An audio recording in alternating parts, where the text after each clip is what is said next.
PwC라고 세계적인 여기에 내용들이 계속 올라오는데 이게 이제 3주차하고 4주차거든요. 그래서 지금 뭐 전기차 시장인 이런 거 수소 시장이니 이 회계법인에서 세계적인 회계법인에서 발행하는 이슈 리포트이기 때문에 우리나라 자본시장에서 최고의 엘리트 중에 엘리트 분들이 보고서를 작성을 하시는 거예요. 누구한테? 이건 원래 이 보고서들은 누구한테 지금 컨펌하는 거예요. 우리가 이 정도의 자본시장 업무 능력이 있습니다. 상장을 하든지 회계 심사를 하든지 법인을 하든 총평을 하든지 우리한테 일을 맡겨주시면 우리가 이 정도의 전문성이 있습니다. 라고 이 이슈 보고서를 내는 겁니다. 그러니까 지금의 무슨 M&A 시장이 이런 다 회계를 누가 선정을 하잖아요. 세계적으로 뭐 홍콩에 상장을 하던 전 세계 자본시장에 상장을 하던 M&A를 하던 투자를 받던 회계법인을 거쳐야 되는데 그 최고의 회계법인에서 만든 거예요. 그 회계법인은 자신들 클라이언트들한테 잠재적인 클라이언트들한테 최고의 자료를 전송을 하는 겁니다. 그래서 이게 이런 거 지금 뭐 부동산 시장이 이런 거에 대해서 증권사의 리포트도 이렇게 보지만 그리고 회계법인에 나온 자료를 갖고 신용평가에서 신용평가를 하는 거예요, 사실은. 주식시장에서 자본이 얻어지고. PW 3일 회계법인이죠. 무슨 얘기를 하냐. 일단 부동산 건설 보면은 비주택 신사업, 그러니까 모듈라 주택 같은 거 있잖아요. 지금 3D 모듈라. 지금 난리죠. 모듈라하고의 3D 건축. 그리고 해외 건설 쪽으로 방향을 다 틀고 있습니다. 특히 어디가 그 모듈라랑 혁신해서 지금 선두했어요? 삼성이죠. 삼성. 발표한 거 봤죠? 대단하죠. 그리고 지금 뭐 다른 것들 뭐 교량이라든지 뭐 이런 것들로 싹 바뀌었죠. 그래서 정확하게 있죠. 다들 지금 뭐예요? 영업이익이 폭증하고 있습니다. 그리고 한국 이쪽 해봤자 분양이 미분양만 증가하니까. 그래서 토목 플랜트, 비주택 사업, 태양광, 수처리, 그러니까 토목 플랜트 쪽으로 딱 전향하면서 3D하고 모듈라를 지금 신사업 발표하고 있어요. 그리고 사상 최대 영업이익을 내고 있는 거죠. 이미 주택산업에서 빨대 꽂고 싹 빨아먹고 다른 걸로 싹 넘어간 겁니다. 1년 동안. 그래서 어떻게 돌아가는지 쫙 나오는 거죠. 해외에서 이제 돈 버리는 거죠. 특히 어디? 고유가루에서 돈을 많이 벌던 나라들. 조선업 10년 불안 끝난 슈퍼 사이클 맞고 이런 해외 돈들이 이제는 점점 국내에 또 들어오겠죠. 네, 그래서 이제는 전기차. 지금 전기차가 뭐 대세니 막 유튜브 하는데 뭐예요? 전기차 성장세가 둔합니다. 그래서 국내 자동차 업계 부품 감산을 시작하고 있어요. 제가 계속 말씀드렸던 게 있어요. 뭐냐? 끝나간다. 지금 유튜브는 지금 뭐 난리예요. 전기차니 지랄이. 아니 지금 뭐예요? 이쪽 기관업계에서 손절로 시작된 거예요. 손절. 뭐예요? 지금 뭐 개미들하고 저기 한 사람들 뭐 브로커들이야 뭐 서로 지랄이지만 여기서 뭐예요? 손절입니다. 손절. 이 사람 말이 맞아요. 의미가 없는 얘기라는 거예요. 이번 전기차 테마주 어떻게 될까? 결국 어떻게 될까? 전기차 이거 해갖고 뭐 그 2차 전지 지랄이니 어떻게 될까 지금? 아니 회계범위에 작성한 거 세계적인 3일 PwC 같이 공유하는 거 어떻게 할 거예요? 제일 정확한 자료인데 테마주 우리 조심해야 돼요. 정말 극도로 조심해야 됩니다. 누구 말이 맞고 교주 만들지 말고 지금 마이너스 점유율 전쟁하고 있는 거예요. 그리고 지금 시장은 어디로 넘어가고 있어? 시장이 어디로 넘어갔어? 놀라운 얘기를 해줄게. 시장이 어디로 넘어가고 있어? 수소로 넘어가고 있습니다. 어디야? 앞으로? 제가 얘기했던 건 수소가 대세입니다. 3일 회계 PwC 경영연구원 4주차. 그러니까 여러분들도 보시면 지금 이런 거 안 보여줬잖아요. 정확한 정보, 자료. 그리고 뭐 토론을 하면 되는데 이 사람 말이 맞다. 그런 게 어디 있습니까? 수많은 자료는 수많은 집단 지성의 결과물입니다. 지금 어디로 수소로 넘어가고 있죠. 수소는 장기적으로 수소 플랜트 산업이 우리가 강점이 있으니까 수소 산업에 지금 하고 있죠. 왜? 이거는 쉽지가 않죠. 수소로 전이되고 있죠. 왜? AI니 자동 기술이 전부 다 뭐예요? 물류죠. 물류가 돈이 되는 거지. 계속 뭐 개인 승용차 무슨 얘기예요?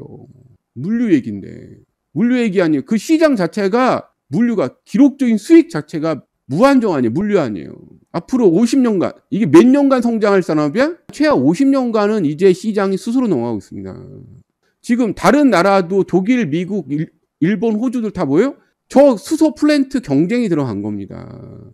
물류에서 앞선 나라가 자본적인 경쟁을, 미국이 왜 초고대 국가가 됐습니까? 운하 때문에 그런 거 아니에요. 미국 전역이 뭘로 뚫려? 운하의 국가 아니에요, 미국이. 물류 고속망 때문에 전 세계 초고대, 초경쟁력 국가가 된 거 아니에요. 그러니까 이걸 뭐라, 수소는 앞으로 무슨 산업이에요? 기관 산업입니다, 기관 산업. 국가 경쟁력 기관 산업이에요. 수소에 관한 저장, 이동, 안전에 관한 기술 핵심을 갖고 있는 나라가 국가 경쟁력을 갖고 있는 겁니다. 왜? 이거는 육상만 관련된 게 아니에요. 해상이라든지 선박이라든지 전부 관련된 게 수소입니다. 수소는 기관 산업입니다. 그러니까 핵심 전부 뭐 전기 자동차니 지랄이니 매달린 사이에 지금 무슨 얘기야? 수소 얘기하고 있습니다. 몇 년간 성장해? 50년간. 그래서 수소 저장 운송기 우위를 점하기 위한 어마어마한 지금 돈이 투자되고 있는 겁니다. 국가에서도 예비비로 엄청난 돈이 투자되고 있는 거예요. 그리고 그 경쟁력에 따라서 각 국가의 핵심 경쟁력이 달라지겠죠. 전략들도 다 나오고, 우리는 고압 기체 운송 상용화가 거의 도달했고요. 액화, 액상, 해상 운송 기술 초기 단계입니다. 나중에 이제는 이거에 대한 경쟁력으로 서로 분담이 된다고, 국제적으로. 우리가 누구와 경쟁? 독일, 미국, 일본, 호주, 한국입니다. 특히 이제 호주는 뭐 한다 그래도 지금 결국 경쟁이 독일, 미국, 일본입니다. 중국은 이거에 대한 준비가 안 돼 있어요. 지금 한국은 고압 기체 저장 운송기 상용화 단계에 도달됐고, 수소 국제 운송을 위한 이거는 해상 물류니까요. 액화, 액상은 아직은 미흡하고 앞으로 10년 이상 장기 투자가 이제 준비돼야 되고, 자, 수소에 관련된 규모를 보세요. 제가 얘기했죠. SK E&S라고. 그 다음에 현대차, 그 다음에 포스코, 그리고 롯데입니다. SK, 현대차, 포스코, 롯데예요. 그리고 두산. 1위는 SK입니다. SK E&S예요. 이건 거대한 장기 플랜트 산업이기 때문에 한번 경쟁력을 하면 그 위에 추격이 안 되는 겁니다. 국제 유가는 지속적으로 상승하고 있고, 이건 수소의 시대가 되는 겁니다. 정제 마진 뭐 이런 거 보면 알겠지만 원재료 가격이 폭등하고 있으니까 여행 수지 앞으로 늘어난다는 거하고 이렇게 돼 있죠. 아니 얼마나 좋습니까? 이거 주마다 나와요. 여러분 최고의 경제 브레인, 최고의 정보를 얻고 싶고 투자 정보를 3일 회계의 법인 PwC 주간 보고서를 보십시오. 그러니까 저 정보가 지금 끝나는 게 아니고 다음 주에도 나와요, 안 나와요? 다음 주에도 수천억, 수조 원 M&A 시장이라든지 매일 수십조, 수백조 발행하는 채권 시장 클라이언트들한테 얼마만큼 전문가적인 식견을 갖고 있는지, 얼마만큼 지식이라든지 관련 정보를 갖고 있는지 3일 회계 법인에서 매 주마다 투자 정보를 발행하겠습니까? 안 하겠습니까?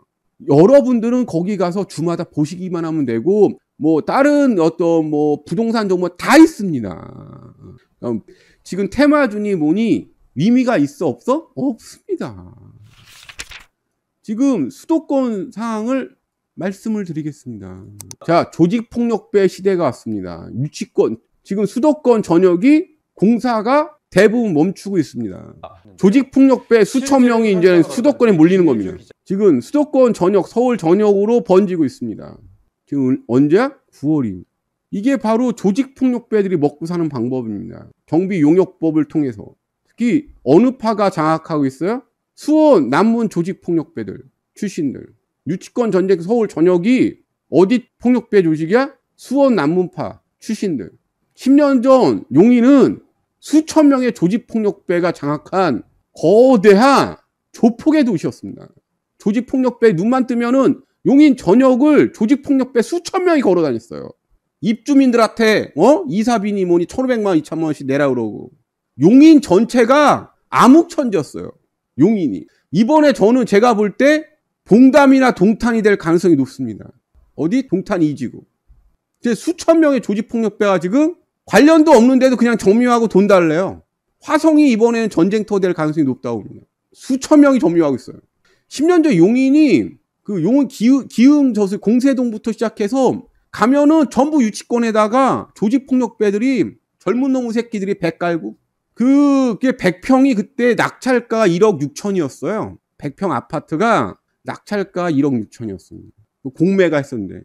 보세요, 이게. 용인 조직폭력배들 유치권 전쟁터였습니다. 관련도 없는 새끼들이 와갖고 돈 달라고 삥 뜯고, 이게 왜 앞에서 칼부림하고 문신 자랑하고. 이거 화성이 될 가능성이 높아요. 경찰이 2, 3년 동안 저지르는데도 개입을 안 합니다. 하긴 뭐 10억에 분양했던 게 낙찰가 1억 6천이었으니까 공매가가. 이거 보세요. 이거 조직폭력들하고 그 차량 맞고 용인 전체가 전쟁터예요. 살인 사건에 용인 부동산업자 용인 부동산 부부업자 납치돼갖고 목 잘린 시체로 발견되고. 이거 보세요. 이거 이 새끼들 이거 몇 곳? 40에서 50곳. 용인만 경찰서면 용인에 몇 개? 50개가 분쟁 지역 50개였어. 50개. 그러니까 동네마다 조직폭력배들이 수천 명이 깔려갖고 그거 다단계도 그렇고 더러운 거 사기 뭐하면 경기 남문 출신들이 우리나라 사기꾼 3대 성지 아냐. 그러니까 용인 전체 시민들이 그때 80만 명이었는데 사람들이 밤마다 시끄럽게 술 처먹고 맨날 고성방가하고 옆에 사람을 불안에 떨게 했다고. 유치권 분쟁에 경찰 개입도 안 하고 나중에 일반 시민들하고 너무 많이 하니까 경찰 개입한 3년 만에 그것도 3년 만에 개입했어요. 저지랄하는데. 대형평 그때예요. 대형평 폭망해갖고 소형평보다 더 쌀 때 대형평형이 100평짜리가 더 쌀 때 그 1억 6천 제일 싸게 받은 게 1억 6,500이라고 낙찰가. 지금 보시면 알겠지만 서울의 미분양이 이제 2,000채를 넘어섰습니다. 얼마? 2,000채를 넘어섰어요. 이제 앞으로 대부분의 건설 현장이 멈추게 될 거고 유치권 조폭들이 장악하게 될 겁니다. 상당수가 유치권 조폭들이 장악할 가능성이 높죠. 이게 진실이라고. 비싸서 안 들어간다고. 그리고 카드사가 지금 올해 털어낸 부실 채권 규모가 2조 원에 육박합니다. 돈들을 못 내는 거예요, 지금. 대출 이자 비싸면 뭐합니까? 안 갚고 나자빠지는데. 앞으로 카드사도 이제 대출 못 해주는 거죠. 대출에 갖다 돈 띄어먹으니까.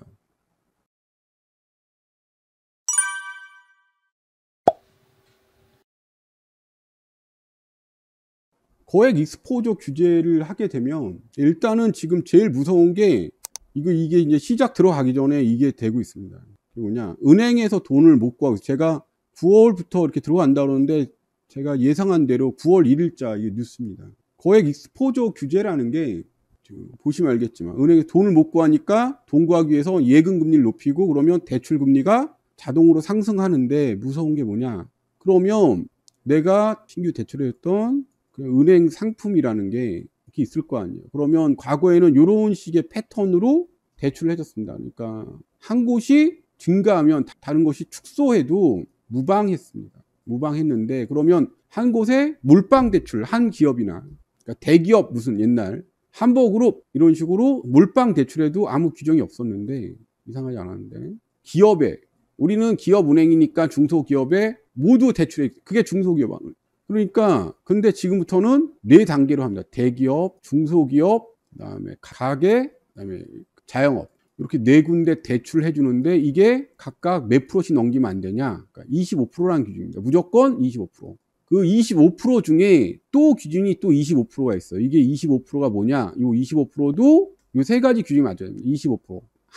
한 기업 집단, 한 금융 집단에 대출해 줄 수가 없어요. 이걸 넘어갈 수가 없습니다. 25% 이상. 그러니까 또 25%는 뭐냐? 한 기업, 그러니까 만약에 내가 대출을 해주는데 한 기업에 25% 이상을 할 수 없습니다.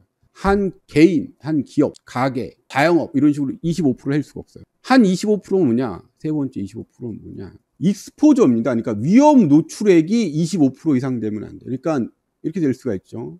권역의 25% 이상을 못 넘긴다. 권역에. 그리고 한 기업에 25%를 못 넘긴다. 그리고 위험성 대출에 25%를 못 넘긴다. 요 세 가지 요건이 충족되는 걸 금융권 익스포저 규제라고 그래요. 이게 이제는 코로나 끝나고 원래 작년에 들어가려고 그러는데 이렇게 들어가면 충격이 크니까 그래서 발표 날 때마다 계속 연기가 된 것뿐이지 바질3는 계속 적용을 하려고 그랬습니다. 그런데 내년 1월에 이게 적용이 되는 거죠. 그러니까 원래는 올해 적용되려는데 연기가 계속된 거예요. 그래서 지금 9월부터는 자영업 대출 사실상 이게 종료가 되는 거고요. 9월 이후부터.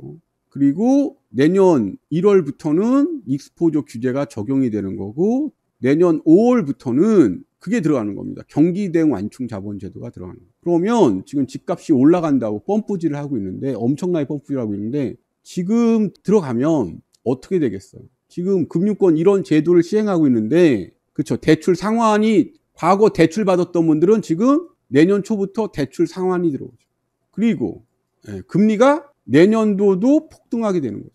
그럼 내년에 파산자는 올해보다 당연히 더 많죠. 돈은 못 구하죠. 금융권에서 지금 돈을 구하려고 지금 혈안이 돼 있는 겁니다. 그러니까 올해 지금 9월부터 내년 적용되는 2024년, 2025년까지 금융권 뭐예요? 헬게이트 디즈니랜드가 되는 거죠. 언제부터? 올해 9월 1일부터. 그러니까 이게 동구학 예금리에 뛴다가 제가 10%도 갈 수 있다는 말씀이 이해가 되실 거예요. 아, 지금 7%까지 갔는데 당연히 올 연말 되면 8%, 9%까지 가고 이게 최악의 경우 e스포츠 하면 10%까지도 갈 수 있겠구나가 이해 가시는 거죠. 왜? 7, 8%가 상한유예, 그러니까 LCR 정상화죠. 9월에 LCR이 정상화됩니다. 12월에 NSFR이 정상화돼요. 유동성 기준이 정상화돼서 좀 난리죠. 내년 1월에 e스포츠 규제가 되면서 원금 상한이 들어갑니다. 그 다음 5월에는 자본제도가 바뀌면서 은행의 대출이 아니고 자본금 자체를 20조 증자를 해야 돼요. 지금 올해 9월 1일부터 LCR 정상화, 12월 NSFR 정상화, 내년 1월 e스포츠 규제 정상화, 내년 5월 경기 대응 완충 자본 시즌 1 시행합니다. 이게 3까지 갈 수 있어요. 2번, 3번까지 준비되어 있습니다. 1, 2, 3번까지. 그래서 올해 1월, 9월부터 지금 지옥이 들어간 겁니다. 작가님 메트라이프의 10% 이자 10년 납입 상품 나올 거라 저희 설계사님이 얘기하는데 누가 먼저 지금 예대금융 헬게이트 LCR 정상화. 여기서 LCR 여기 기준을 못 맞추면 뭐가 되는 거예요? 부실금융기관으로 지정이 되는 거예요. 그러니까 금융권에 살아남기 위한 전쟁이 9월 1일부터 시작된 겁니다. 누군가는 망해야 돼요. 이게 이제는 지금 9월 1일부터 들어간 상황인 겁니다. 시중은행은 안 망해요. 그러니까 바젤 3 제일 먼저 적용된 데는 안 망하는데 제가 계속 말씀드린 게 있어요. 새마을금고가 위험하다고. 올해 말쯤엔 제가 계속 말씀드린 게 있습니다. 11월, 12월 가면 신협 얘기 나올 거라고. 제가 작년에 새마을금고 올해부터 위험할 거라고 예측할 때 댓글 등에 다른데 조롱하는 조소 글들 있었죠. 많았죠. 지금 다 지웠어요. 아니 새마을금고 돈 예금 국가의 보장, 그러니까 새마을금고 올해 지금 문제가 터졌습니다. 농협중앙회에서 단위 농협에 대해서 이미 삼성증권부터 시작해서 다른 것까지 대출 중개하지 말라고 명령 내려버렸잖아요. 12월에. 황급하게. 그러니까 최악의 위기는 농협중앙회는 넘긴 거예요. 그 최악의 익스포즈는 누가 가져갔냐? 수협하고 저축은행하고 그리고 어디겠어요? 캐피탈, 카드사, 새마을금고 가져간 겁니다. 그러니까 농협중앙회 단위 농협도 지금 여기서 좀 농협중앙회 경고를 받아들여서 최악은 넘긴 거라고요. 제일 먼저 제가 그래서 어디가 터질 거라고 새마을금고예요. 그 다음에 신협하고 같이 저축은행이 터질 거예요. 그러니까 올 12월, 12월쯤에 저축은행하고 신협이 같이 나올 겁니다. 부실 얘기가. 그래서 새마을금고 지금 이야기가 저하지만 연체율이 10%가 넘는 곳이 점점 늘어날 거예요. 돈줄을 바짝 재니까. 그럼 어떻게 돼? 새마을금고에는 제일 지금 무제한으로 지금 새마을금고 부실채권을 왜 한국은행에서 매입할까요? 새마을금고가 지금 85조에서 그때 당시에 5조를 바로 부채를 투매해버렸습니다. 국채가 폭락하죠, 이렇게 되면. 제가 말씀 한번 드려볼게요. 새마을금고가 여러분들 국가에서 보증한다고 제일 무서운 건 그거예요. 그 내용에서 빠져있는 게, 보장을 한대야. 네. 문제가 터져서 그 보장하는 거 언제 받을 수 있는데요. 그러니까 언젠가니 빠져있다고, 언젠가. 우리나라에서 제일 무서운 게 뭐냐? 당연히 내일 당장 해결해 줄 거라고 생각. 아니라 그런 약속이 없다고, 문구가 없다고. 그러니까 언젠가는 주면 되는 거예요. 언제 받을 수 있는데요? 보장이 되는데 언제 주냐고. 준다는 날짜 약속이 기간 약속이 없잖아요. 그래서 나라가 사기꾼이 여기에 있는 겁니다. 이런 것들이. 요즘 시중은행도 배당이 9%, 그러니까 9%, 10% 지금 시즌 IMF2가 시작됐다고요. 그래서 제일 우리나라에서 무서운 게 언젠가는이에요.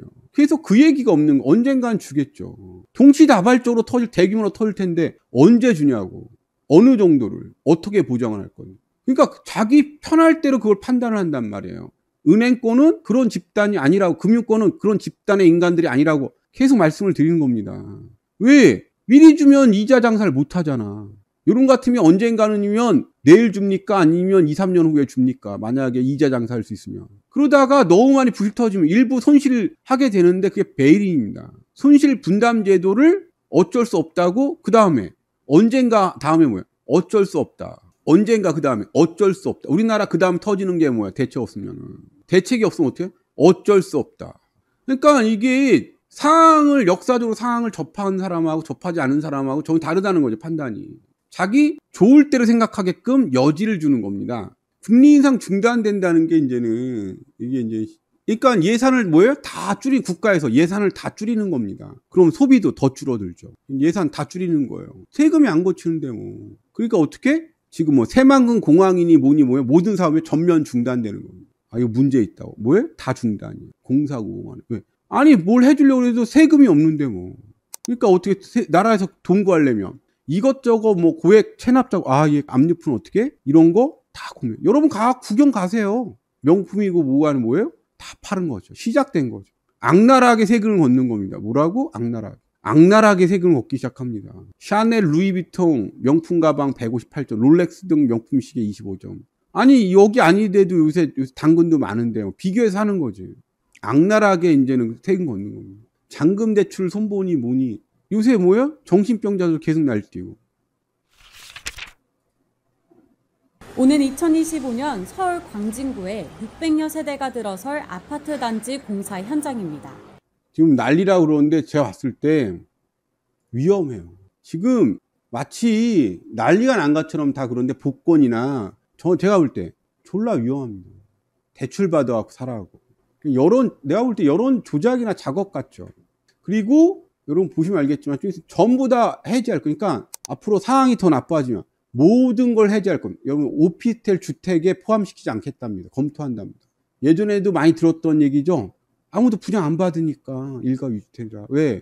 일가 2주택 되면은 4채 이상 13% 아니에요. 누가 사? 분양 안 되지. 왜? PF 지금 부실이 몇 프로예요?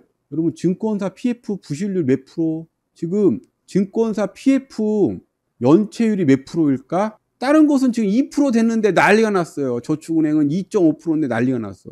10%입니다. 10%. 그러니까 연체율이 5% 이상 나면요 거의 부도라고 보거든요. 근데 10%예요. 그러니까 어느 증권사 두세 군데는 요번에 부도난다는 얘기죠. 조만간 20%까지 간다는 거예요. PF가 안 팔, 연체율이 지금 폭등하고 있으니까. 집값 더 오른다. 1월순 0.28대 1에서 36대 1. 분양가 상승 국면, 부부 가압장에서 마치 안 하면 바보 되는 것처럼. 2019년, 2020년 기사 보는 것 같지 않아요? 지금 시중에 은행도 돈이 없지만 전부 다 지금 돈이 없어. 연체고 뭐하네 돈이 없어요. 여기뿐만 건설이 뭐하네 지금 이미 지금 연쇄부도는 시작했고요. 시행사 건설사 연쇄부도는 8월 말부터 시작했고요. 연쇄 도산 중인데 무슨 작업자들 임금이 나오겠어요. 지금 시중에 돈이 씨가 말랐어요 지금. 그러니까 무슨 이야기를 해도 사기치는 걸로 받아들일 수밖에 없다는 거죠. 그러니까 사람들이 되게 헷갈려. 문구를 이렇게 바꾸거든요, 사람들이. 아까 얘기한 것처럼 마치 그러니까 내일 줄 것처럼 받아들이게끔 문구를 만듭니다. 기사 문구를. 저 사야지, 안 사요, 지금. 경매 지금 폭등 중인데. 현실은 전혀 다릅니다. 건설사 연쇄부도 8월부터 시작했습니다. 그러니까 모든 규제를 다 풀 거예요. 여러분들 모든 규제가 다 풀렸을 때 사도 늦지 않다는 거예요. 다시 말씀드리겠습니다. 언제 사요?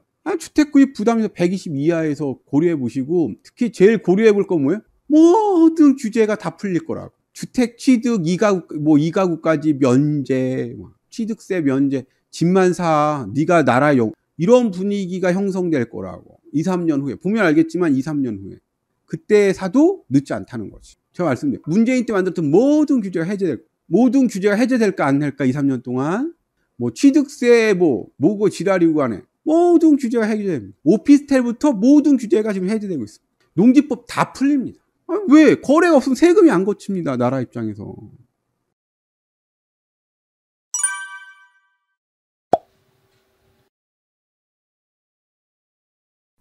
저를 그 2차 경매대란에 경매 이렇게 하면 이렇게 몇 개씩 보이더라고요. 사기꾼으로. 이렇게 몰고 가시는데 제가 좀 변명을 하자 그러면 일단 2차 경매대란이라는 게 있다고 말씀드린 게 유튜브나 이런 우리나라에서 제가 처음입니다. 그러니까 그 전까지는 일반인들은 2차 경매대란이 있다는 사실을 말한 사람이 없어요. 관련 업계나 전문가라는 사람이. 제가 그때 경험했던 거, 느꼈던 거, 체감했던 거 이런 거를 방송에서 계속 말씀드려 왔던 거고 님이 말씀하시는 그런 것들은 집값이 그때에 나타났던 현상이 그대로 될 거냐 그러면 저는 계속 공부하면서 이 방에서 말씀드렸던 거는 이번에는 좀 다르다는 겁니다. 그때보다 더 처참할 것 같다는 겁니다. 그리고 무슨 경맥분들이 다 쓸어 담는다는 식으로 말씀을 하시는데, 여기서 계속 DSR이나 이런 얘기를 바젤3 제도를 말씀드린 이유는 대출이 안 나오신다는 거예요. 경맥분들한테. 이번 사태는. 그러니까 10년 전에는 경맥분들한테 무제한으로 대출이 나왔는데 이번에 경맥분들한테 대출이 안 나온다고요. 왜? 바젤3라 DSR이라 안 나온다고. 세채, 네채까지 못한다고. 취득세 때문에. 그렇잖아요. 그러니까 그냥 1번이다 2번이니까 되게 광범위한 내용이 그거에 대한 이해도가 있어야 된다는 거죠. 살아가는데. 어떤 내공을 여기서 닦는 거지. 그리고 모자른 분 서로 채워진 건 네가 맞거나 틀리다 이런 얘기하는 방송이 아니라고. 그리고 본인이 돈을 벌면 다른 사람이 마이너스가 나는 거예요. 사실은. 전 잘 됐으면 하지만. 그게 뭐 본인이 영웅이고 이런 게 아니라는 거예요. 살아가는데 그러니까 좀 방향이 틀리신 것 같아요. 재테크 카페 같은 경우에는 꼭 승리해야 되고 이겨야 되고 본인 1등 하시고 그게 뭐 자랑일 수 있는데 여기는 아니라는 거예요. 여기는 삼테크 방송이라고요. 아는 만큼 많이 조심을 해야 되는 그런 걸 알려주는 방송이라고. 그러니까 경매 물량은 쏟아지는데 전부 헤쳐먹을 수 없다고. 특정 집단에서. 계속 이 몇 년 전부터 말씀드리잖아. 그리고 다른 뭐 금매가 쏟아지든 경락 대출이 안 나온다고. 네가 욕심을 부려도 지금 1차 경매 대란이 지금 진행되고 있어요. 빌라나 이런 것들 쏟아진 물량이 3배, 4배 이렇게 더 올라가니까.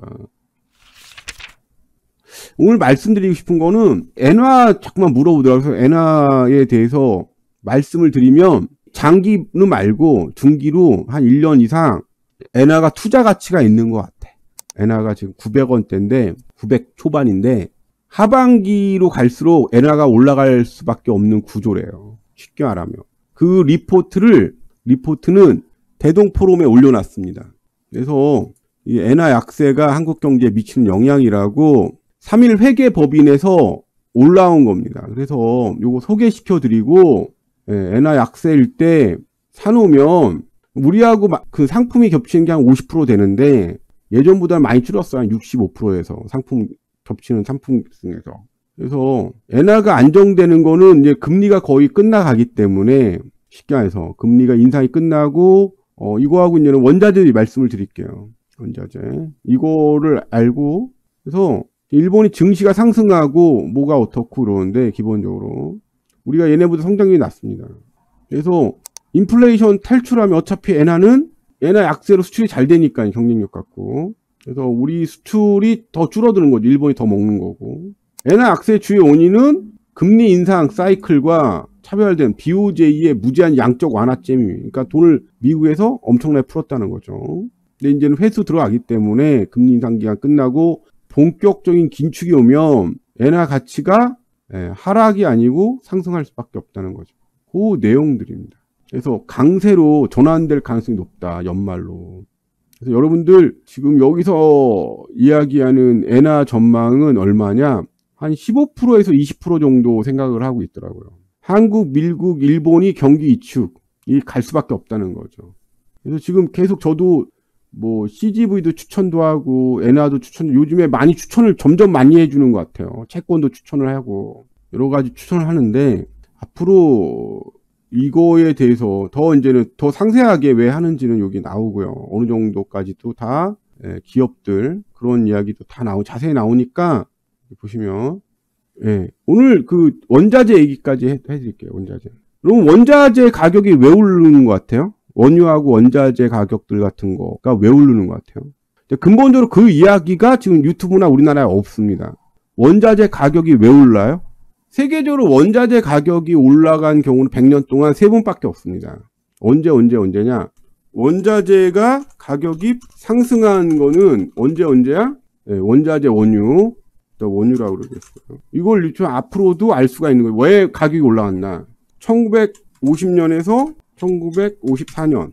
그리고 1973년. 이게 되게 중요해요. 1975년. 그리고 2005년에서 2015년. 그리고 2022년부터 지금 원자재 가격이 계속 올라가고 있죠. 자, 이게 최초로 올라간 건데 이게 뭐냐? 한국 전쟁 때문이죠. 이거는 중동 중동 뭘 것 같아요? 1974년, 75년도 중동 뭘 것 같아요? 전쟁? 아닙니다. 그 뭐죠? 중동 곡물 파동 때문에 했습니다. 이게 오일 쇼크로 연결된 거예요. 한국 전쟁도 오일 쇼크로 연결이 되는 겁니다. 그리고 2005년에서 이건 중국과 동남아 특수라고 할 수 있죠. 여기서 알 수 있는 게 있습니다. 알 수 있는 게 있어요. 뭐냐? 한국 전쟁 오일 쇼크, 중동 곡물 파동 오일 쇼크, 중국 동남아 성장 특수, 석유 가격 상승, 원자재 가격 상승. 이 말씀을 왜 드리냐 같으면 이 전쟁이나 곡물 파동이나 이런 걸 보시면은 유사한 특징이 있는데 그 특징 중에 하나가 뭘까요? 한국 전쟁이 일어났어요. 전 세계에서 왜 원자재나 원유를 사모으냐고 혈안이 됐을까요? 이유는 뭐냐? 지금의 원자재 가격 폭등의 기본적인 넥사선스는 사실은 과잉된 겁니다. 그게 뭐냐? 왜 이걸 뭐라냐? 비축 때문에 그런 거예요. 다시 말씀드리겠습니다. 전 세계가 뭐예요? 한국에 전쟁이 터졌어요. 한국 전쟁은 어떻게 보면 세계 대전이었습니다. 그러니까 2차 세계 대전보다 더 많은 나라가 참전한 전쟁이 한국 전쟁입니다. 그러다 보니까 이 전쟁이 세계 대전으로 확대될까봐 각 국가가 한 게 뭐냐? 각 국가가 먼저 조치한 게 뭐냐? 원유구 원자재 꼭 필요한 국민 생산이나 이런 데 필요한 모든 걸 뭐예요? 비축하기 시작했다는 거예요. 비축. 미리. 그래서 서로 비축하냐고 가격이 폭등하기 시작한 겁니다. 비축 때문에. 2차 세계는 번질 수가 있으니까. 그러니까 결과만 있어요. 여기서 하는데 맞다 틀리다로 그러는데 과정이 없어요. 우리나라에는. 그러니까 이해가 안 가는 거. 앞으로도 이해가 안 가니까 예상이 안 되는 거예요. 추론이 안 되는 거야. 비축물자라고. 비축물자 전쟁이라고. 각 국가가 뭐예요? 비축 먼저 한다고. 그러니까 그러면 1973년도에도 전쟁이 있었잖아요. 그쪽에. 근데 거기서 무슨 파동이 있었어요? 꼭 중동 곡물 파동이 있었습니다. 계속 말씀을 드리잖아요. 곡물 파동이 어떻게 했어요? 중동에 소요 사태가 일어났습니다. 대규모 이거 한 거예요. 그래서 중동에서 선택한 게 이스라엘 전쟁인 겁니다. 곡물 파동, 정권 축출, 소요 사태가 전 아랍에 불게 되니까 시선을 어디로 돌린 거? 전쟁으로 돌린 겁니다. 이게. 그러면서 어떻게 된 거예요? 석유가를 오일 쇼크가 전 세계에 어마어마한 오일 쇼크란 거죠. 전쟁이 불안하니까. 그래서 이번 사태도 곡물 파동하고 전쟁이 같이 하고 있잖아요. 전쟁과 곡물 파동. 그러면 전쟁이 먼저 시작됐을 때 수요보다 가격이 올라갔던 이유가 뭐예요? 전 세계가? 지금 모든 게 비축 때문에 그렇습니다. 곡물도 뭐예요? 생각보다 많이 비축하는 겁니다. 그러니까 우리가 뭔가 사태를 일어났을 때 과거를 공부하는 이유가 이겁니다. 왜 가격이 올라가는지에 대해서 그냥 정답만 얘기했는데 이유는 뭐냐? 소비 때문에 가격이 올라가는 게 아닙니다. 뭐예요? 전 세계가 비축 전쟁을 하고 있다는 겁니다. 지금. 비축 전쟁. 전쟁이 터졌다. 그다음에 곡물 파동이 있다. 그래서 가격이 90불, 100불, 120불 이렇게 올라가는 겁니다. 그 이야기는 반대로. 그러니까 이게 곡물을 산다는 게 아니고 이게 전쟁이 확전될 수 있고 어떻게 될지 모르니까 전 세계가 국가가 프로그램이 어떠하냐? 전략적 물자, 군사적 물자를 비축을 합니다. 소모하는 게 아니고. 네, 감축도 하고 그러니까 감축하고 또 비축을 하니까 그러니까 기본적인 비축이 진행이 돼서 지금 원재재 가격이나 저기가 올라간 거예요. 전부 다 비축 전쟁. 그러니까 지금 벌어지는 전쟁은 비축 전쟁인 거예요. 그러니까 소모성, 필요에 의한 필요성에 의한 가격 상승이 아니고 뭐예요? 그 밑에 하부에는 상당한 그 가격 메리트 해주는 프레셔리즈가 비축이란 국가가 가격만 어느 정도 맞으면은 계속 사재기하는 비축 때문에 가격이 계속 유지되고 있다는 겁니다. 전략물자 비축. 그러니까 전 세계적으로 선진국도 전략물자 비축을 하는 거죠. 전쟁이 끝나면 정상보다 더 폭락할 가능성이 높죠. 오늘 말씀드리고 싶은 거. 과거에도 3번 다 그랬습니다. 다 말씀드려요. 비축이 끝나면 비축유도 비축 물자도 풀게 돼 있다는 거예요.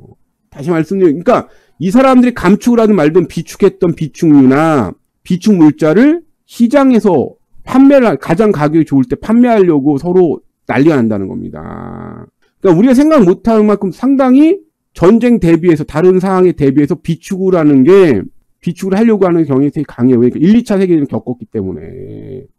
그러니까 그거에 대해서 좀 이해가 없더라고. 유튜브들 이렇게 얘기 들은데 예, 보관에 돈이 들고 관리에 돈이 들고 그러니까 그거에 빨리 털어버리기 위해서 비축 물자를 시장에다가 판매하기 시작합니다. 그러면서 가격이 생각보다 너무 빨리 폭락을 하는 거예요. 유가가 30불까지도 폭락을 했었잖아요. 그래서 쇼크가 끝난 다음에 다 유가로 따지면 굴이라든지 엄청나게 폭락을 하잖아요. 가격이. 그리고 그 가격이 폭락한 가운데 다시 물가가 안정되는 효과가 발생하게 된다는 겁니다. 그렇죠. 노답이 되는 거예요. 맞습니다. 지금 답이 없는 거예요. 몇 년 동안. 그러니까 전쟁 끝날 때까지는. 근데 전쟁이 언제까지 갈 거냐. 제가 볼 때는 내후년쯤 되면 끝날 것 같아요. 그러니까 전쟁을 확전될 수 있는 상황에 대비해서 다른 나라가 비축을 한다는 거예요. 그게 6.25 전쟁이 그걸 말해주고 있다는 겁니다. 6.25 전쟁 때 전 세계가 그랬습니다. 확전 때문에. 그러니까 당장 전쟁이 거기서만 그칠 거다 이러면은 비축물자 풀겠는데 그거는 모르는 일 아니에요. 정전 협상이 한 1년에서 2년 정도 가다 끝나면은 가격 폭락 가능성도 상당히 높다는 겁니다. 제가 말씀드린 과거를 봤을 때. 확전된 비축, 그렇죠.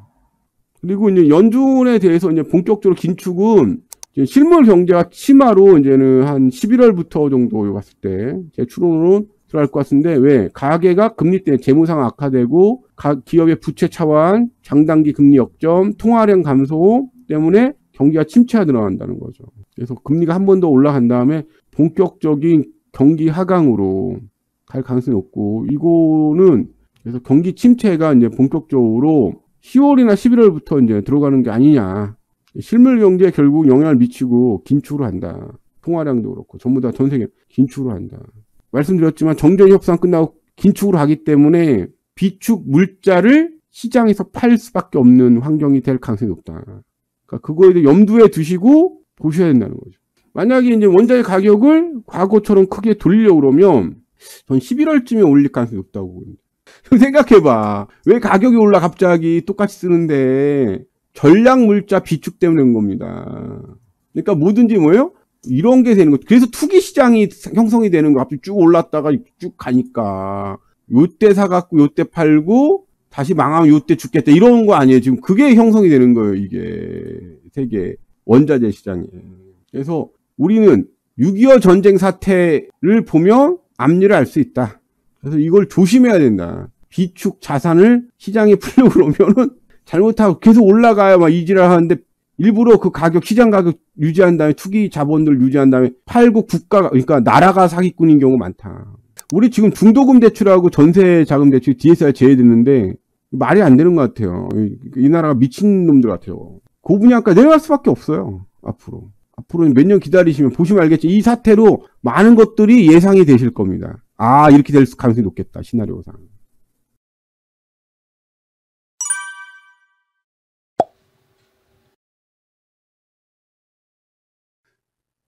요즘에 그 경제적 자유라는 단어가 상당히 달콤하죠. 제가 한 20년 전부터 느끼는 건데 저희 서민들 경제적 자유라는 얘기를 계속했어요. 지금 SNS 시대에 카톡이라든지 텔레그램에 경제적 자유, 독서 클럽이라는 것들이 많이 하는데 그러니까 경제적 자유를 누가 꿈꾸냐?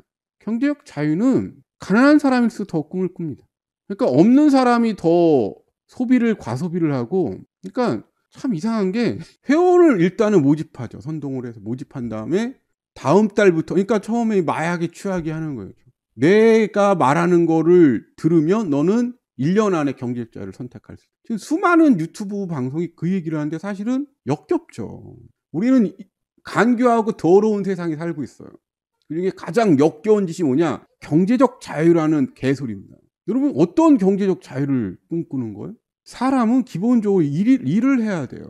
그리고 더 훌륭한 사람이 되는 방법은 단 하나입니다. 자신의 일에 소명의식이 있으면 됩니다. 우리는 역겨운 인간들이 역겹게 돈 버는 걸 지금 보고 있는 겁니다. 그러니까 성인이 돼서 자신이 누군가를 쉽게 착취해서 쉽게 무의도식하면서 처먹고 사는 게 경제적 자유라고 이해를 하고 있어요. 그러니까 남의 돈을 쉽게 버는 방법을 알려준다는 거죠. 어떤 사고방식으로 간절하게 생활하면, 간절하게 염원하면.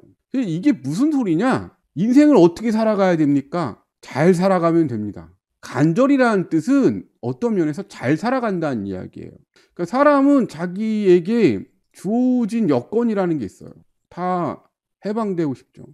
그러나 상당한 인내심이 필요합니다. 인생을 바꾸는 거는 상당한 노력과 상당한 인내심과 상당한 운이 따릅니다. 사실 가장 중요한 건 이 정글의 세계에서 먼저 사냥감이 되지 않는 거예요. 근데 동물의 세계는 본능적으로 야간에 사냥을 하고 야간에 움직여요. 인간의 세계는 낮에 사냥을 하고 밤에 쉽니다. 그러니까 동물의 세계하고 다르다는 거죠. 그러니까 먹잇감이 대낮에 거리에 돌아다니는 거예요. 인간 세계는. 동물 세계는 99% 밤에 활동합니다. 밤에 사냥을 하고. 낮에 동물을 볼 수 없어요. 뱀도 사실은 거의 볼 수가 없습니다. 일단은 지금 한국은행에서 이 DSR 체제 아니에요. 그래서 계속 얘기했잖아. 주택 구입 부담 지수를 앞으로 이게 제일 정확할 거라고. 앞으로 극심한 내수 침체밖에 없다는 거예요. 한국은행이. 제가 얘기했던 대로. 그러니까 지금 금리를 올릴 수밖에 없다는 식으로 지금 얘기를 하고 있어요. 압력이 장난 아닌가? 금리 동결하라고. 그리고 20대 분들, 가난한 애들이 빚을 지고 한국은행에서 이거 이제 돈을 못 갚고 있습니다. 그러니까 소득 양극화니까 경제적 자유라는 게 하층민 계급일수록 다단계에 빠져 들어가는 것처럼 미리 경고하는 거 보면 지금 동탄이나 주요 단지가 GTX A는 20억에 30억들을 지금 돌파하고 있습니다. 근데 매일경제, 헤럴드 경제에서 이게 지금 메인으로 다 올라오고 있는데 댓글들이 심상치가 않아요. 뭐냐? 안 믿는 분위기예요. 이제 퍼질 대로 다 퍼져갖고 사람들이 20억, 30억 해도 흥분하지 않아. 사람들이 욕밖에 없어요. 여러분 보세요. 천천히 세상이 한 번에 바뀌지 않습니다. 천천히 지금 보세요. 계속 수세를 몰리는 거. 누군가는 지금 쓸데없는 짓거리 갖고 인생 나락가고 있고 누군가는 서서히 자기의 세계를 만들어가고 있는 거죠. 지금 금리 한 번 더 올리면 한국은행에서 금리 올린다고 계속 이러고 있습니다. 계속 압력 넣기 때문에 이러는 거겠죠. 반발하는 거겠죠. 통화신용 정책 보고서 보시면 됩니다. 이게 한국은행 발표입니다. 금리 인상할 것 같아, 안 할 것 같아? 금리 인상합니다. 그럼 이렇게 되면 어떻게 되냐? 이제 본격적으로 다 망할 거 다 망하는 겁니다. 뭐라고? 망할 거 다 망하는 거예요. 그거 선언한 거예요. 내년부터 본격적으로 금리 긴축 기조 유지합니다. 그럼 어떻게 되는데? 뭐 어떻게 돼요? 다 이제 죽어 나자빠질 사람들 다 죽어 나자빠지는 거지. 다시 말씀드리겠습니다. 이게 통화신용 정책 보고서거든요. 내용 보면 부동산 가격 폭락하고 한 번 더 크게 몇 년 동안 답 없다고 나오고 있어요. 이게 지금 공식 보고서입니다. 추석 이후부터 본격적으로 금리도 올리고 긴축 기조를 한 상당 부분 오랫동안 유지하겠다고. 왜? 대출이 너무 커갖고 성장률을 할 수가 없다는 거예요. 그러니까 부실 제거해야지 성장률을 조정할 수 있다는 겁니다. 그래서 디레버리징이 지연됐는데 제가 책 냈던 게 디레버리징 아닙니까?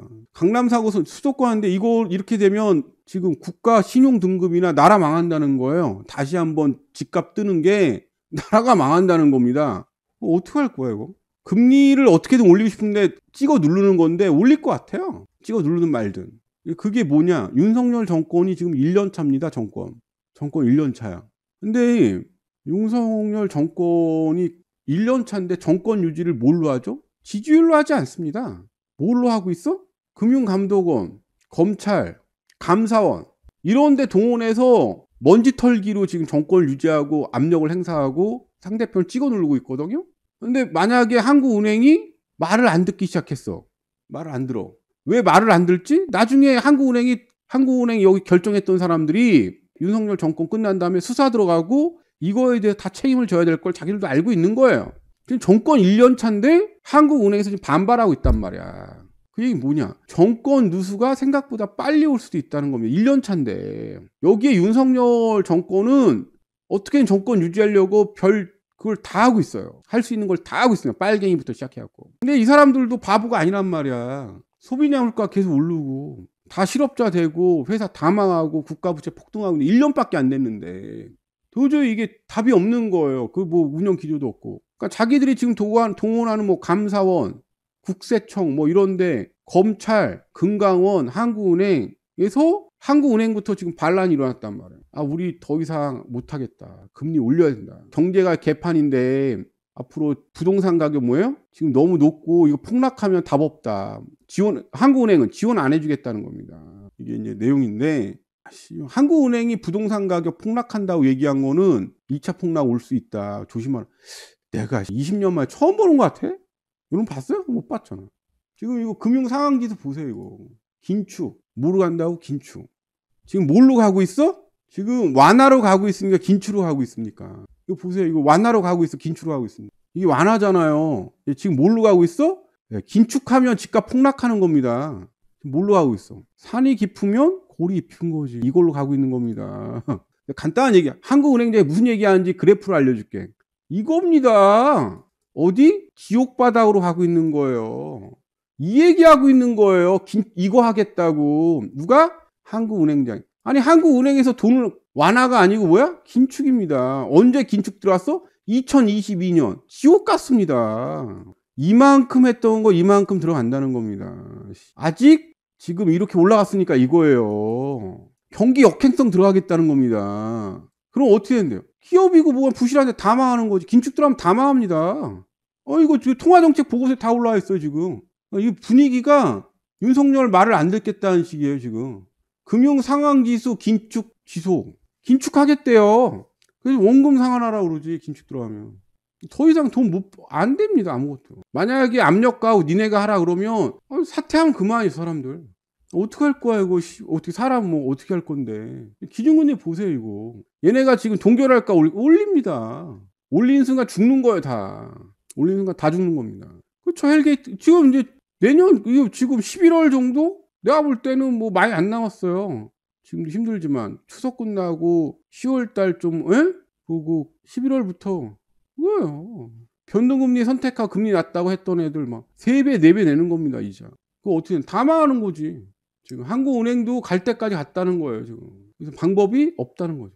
아니 그렇지 않은 국가 신용등급 하락인데 일단 인플레가 너무 높아요 지금 유가나.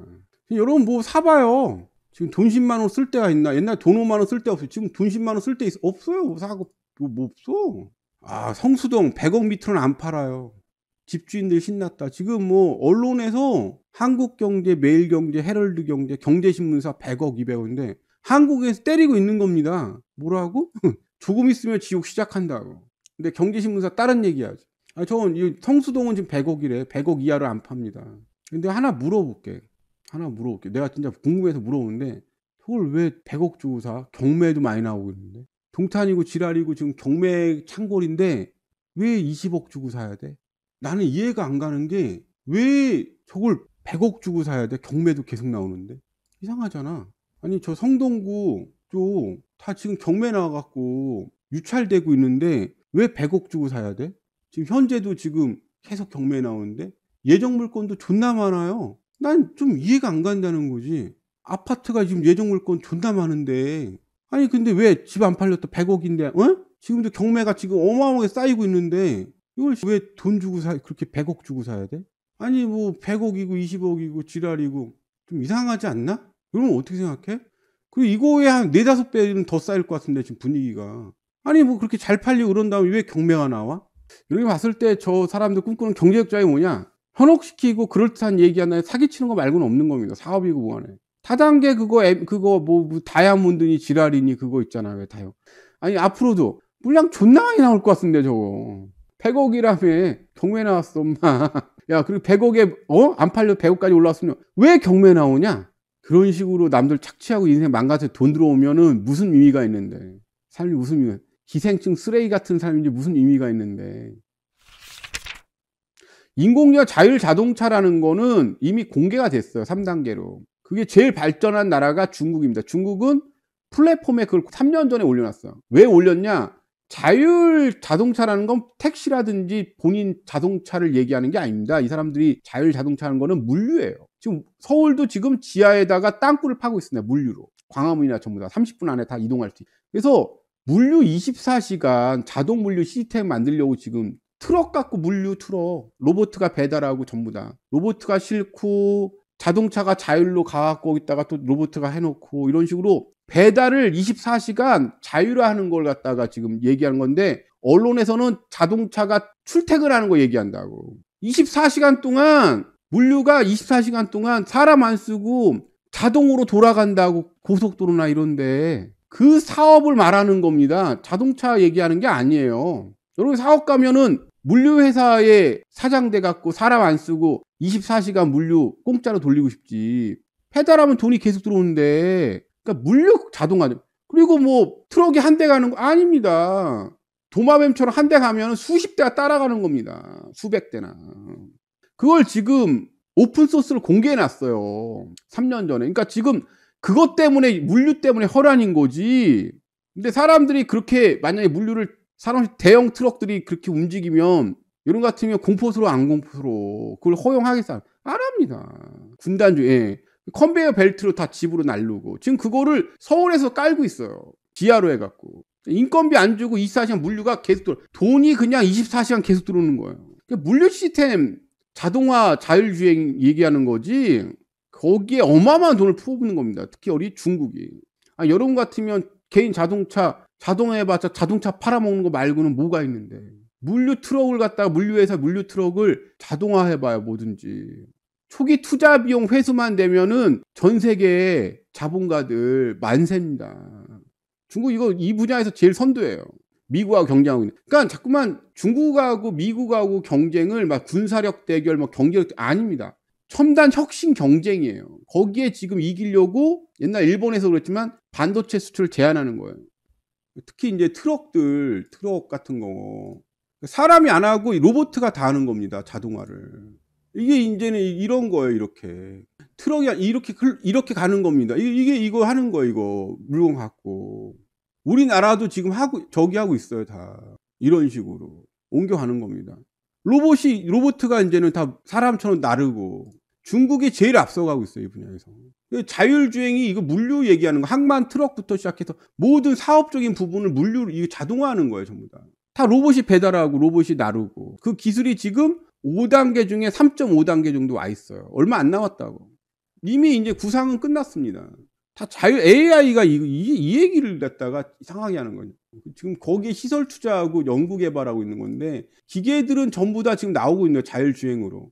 이미 내부 이거는 AI로 다 하잖아요. 이거 이제는 협동 로봇이는, 로봇 산업이 다 이 물류 얘기입니다. 2030년이 지금 목표예요. 구축하는 게. 자율주행하는 게. 트럭이 24시간 사람 없이 다니는 거예요. 이해 가세요? 이미 실내는 로봇으로 다 자동화했는데, 로보틱스로 자동화했잖아요. 컨베이어 벨트. 근데 이제 실외를 자동화해야 되거든. 그리고 로봇이 중간에 역할을 하는 거고. 이 목표가 지금 2025년에 4단계 마치고 실증 시험 거쳐서 2030년부터 본격 도입되는 겁니다. 저걸 위해서 수십 년 동안 자본가들이 돈을 들인 거지. 개인 자동차 그거 아니에요. 이미 개인 자동차는 AI 자동차는 돌아다니 지금 현재. 큰 기술이 아니에요. 그런 거는.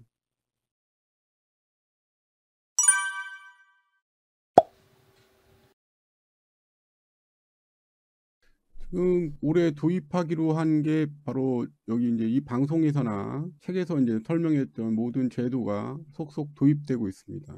가장 좀 무서운 거는 보시다시피 스트레스 DSR이 올해 도입됩니다. 그러면 금리가 오르든 안 오르든 현재보다 금리가 1% 더 올라가요. 계속 얘기했던 게 있습니다. 이번에 IFRS9 시스템이라 충당금 이자, 가상금리 이자, 완충자본 이자가 더 부과가 된다. 삼중고죠. 이게 쉽게 그냥 1%씩 더 가산된다고 생각하시면 됩니다. 근데 이제 지금까지 1% 충당금에다가 다시 1% 스트레스 DSR 이게 들어가는 거죠. 내년엔 경기대응 완충자본제도 1%또 들어가는 거예요. 이렇게 되면 어떻게 되냐? 이게 더 끝나면 금리가 이제는 내년까지 끝난 내후년에 드디어 여러분들이 원하는 2차 경매 대란 할인 분양들이 다 가는 겁니다. 보세요. 이거 견딜 수 있겠냐고. 이거 책에 써놨던 거 있죠. 그대로 다 하죠. 내년에 경기대응 완충자본제도 시행합니다. 그러니까 이게 너무 사람들이 흥분해서 조급하단 말이에요. 보시면 알겠지만 정말 이렇게 뭔가 하려고 그러면 어떻게 보면 자산시장이 승자가 되려고 그러면 생각을 해보라고. 1차 시장이 노동시장이라 그러면 그 노동시장의 상위 20%가 되기 위해서 20년을 공부합니다. 최하. 노동시장에서 월급을 받으려고 하는 정규직 20%가 80%는 거의 사실상 비정규직이니까 중소기업이나 정규직 20%가 되기 위해서 20년을 공부를 해요. 2차 시장이 자산시장이 3차 시장이 법인시장이라고 그러는데 어떻게 지금 치열하게 입시 경쟁한 1차 시장보다 어떻게 2차 시장이 더 치열하지 않을 수 있고 그렇게 순식간이라고 생각하는 자체가 납득할 수가 있냐고. 그러니까 여기 이거 온갖 협작과 사기와 모략과 그러니까 매일 난무하는 거, 매일 핸드폰에 유혹이 오고. 근데 거기에 정말 인내심을 갖고 그러면 제가 보기에 제가 그걸 증명해 주는 거예요. 10년에 한 번씩은 기회가 오더라.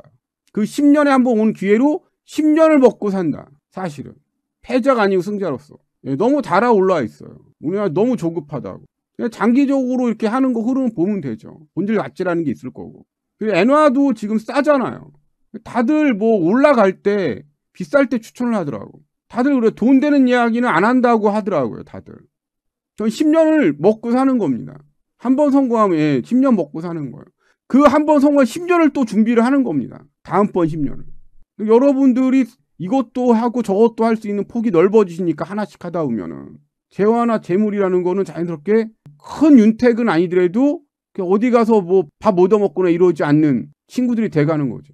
자기 판단을 하는 겁니다. 근데 그게 상당히 오래 걸린다는 거예요. 그 아이 뭐 유튜브 나와서 무슨 뭐 그게 아니라는 거죠. 조금씩에 꾸준하게. 저는 그 말씀을 드리고 뭐든지 사람이 봤을 때 불가능하게 보이는 것도 조금씩 꾸준하게 하다 보면은 어느새 가 있더라 그 자리에.